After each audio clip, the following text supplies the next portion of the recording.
Today, another part of President Obama's housing plan goes into effect. The program will let underwater homeowners sell their homes for less than they owe and basically force the lender to take the loss rather than foreclose on the home. So what does the plan mean for homeowners and lenders? Well, let's ask Shari Olafson of Fowler White Boggs and Susan Wachter, professor of real estate and finance at the Wharton Business School. Susan, let me begin with you. You know, there have been any number of attempts, of course, to sort of forestall a growing wave of foreclosures, to get some stabilization in the housing market. Is this plan going to work, in your opinion? This plan will certainly help. What it helps by is getting those transactions to occur that all the parties want to get to occur, but there are just so many barriers to making it happen.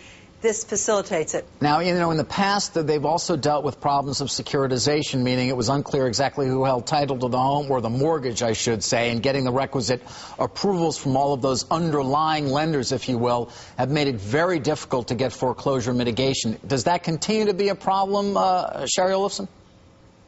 Well, there have been some lawsuits, but some of these solutions, like the HAMP solution or now this HAFA program, sort of account for that with the net present value test, and other litmuses that are really in the investor's best interest to begin with. So these are not programs where people automatically get a free modification or a free foreclosure or short sale or deed in lieu. These are programs where the lenders or servicers are weighing which is the best alternative for the investor. And if it's not going to net the investor more money, they're not doing them. I see. Do you think any of the programs to date have been a success? We know that the HAMP program didn't work, and it's very interesting because this time last year the administration was saying we are going to save 9 million homeowners. We're going to keep them in their homes by modifying their mortgages and somehow magically making their homes affordable. This year now what we're hearing is that's not really an option. So now what we're going to do is we're going to get them out of their homes in the least damaging, most efficient manner possible. Susan Wachter, we seem to, there's obviously a lot of hope in terms of the ability of these plans to really stabilize housing. Do you think this is the one that truly does it?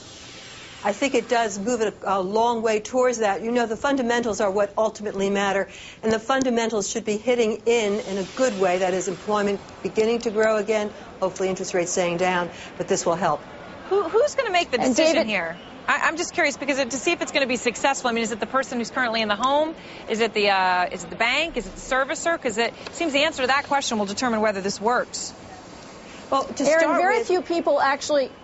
Go ahead, Susan. Well, to start with, the banks are now going to be on the line to offer this across the board and to offer it at a price that they agree with to begin with. So the transaction's part of this. You can imagine it's a mess in terms of who goes first, just as you say. Mm-hmm. But the process is being clarified. That's important.